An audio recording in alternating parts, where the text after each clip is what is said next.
The ATO goes easy on major corporations while aggressively pursuing small business owners and individual tax debts. John? I'm going to say agree. All right. What about you? On the fence about this one. I'm going to go agree, but not in the way you think. So I'm going to go agree and I'll explain. I 100% think that smaller businesses. So the question is, ATO goes easy on major corporations while aggressively pursuing small businesses and individuals for tax debts. There's something about our legal system where the legal system in Australia is pay to play. It doesn't matter whether you're right or wrong, unfortunately, in Australia. When you actually get taken to court, what matters? Who has deeper pockets? 100%. Small business owners in Australia don't have deep pockets.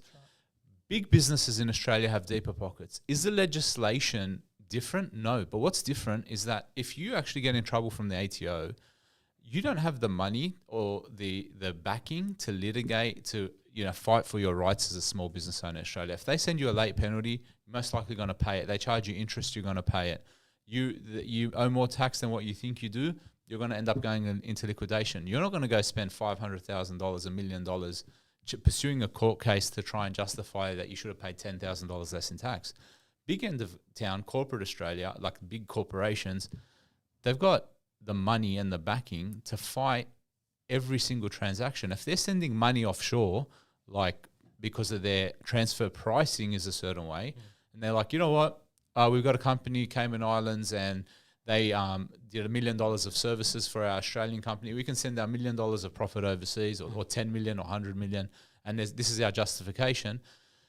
ATO has to find the money to fight them on that, and if they don't litigate and they don't pursue them and prove that they were wrong, that's Australian taxpayer dollars, then the big company gets away with it. The small guy doesn't have that luxury. The small guy goes into a tax agent, accounting firm. The accountant says, yep, that's income. Yep, you're paying tax on it in Australia. You don't have any foreign, ownership. You don't have any transfer pricing agreements. Your money is all here. You get taxed on every dollar. So who gets screwed? Small business owners. Yeah. They get screwed on the tax. They get screwed on the finance. They get screwed in every which way. And then they have to spend their money, their taxpayer dollars, to fund the ATO to fight the big corporations that are sending the money overseas. It's not fair. Absolutely. Look, I agree with that. That's actually the reason I went for agree. I don't think the ATO, it's not for the lack of trying. I think the ATO tries to interpret the law and get it, more succinct, and tries to target corporates. But I just think who's got the deeper pockets and who's got the more political power, influence, all those sorts of things at play, who's spending the time investing in the lawyers to, move the profits around and making sure it's bigger end of town. The small business owner just doesn't have the resources.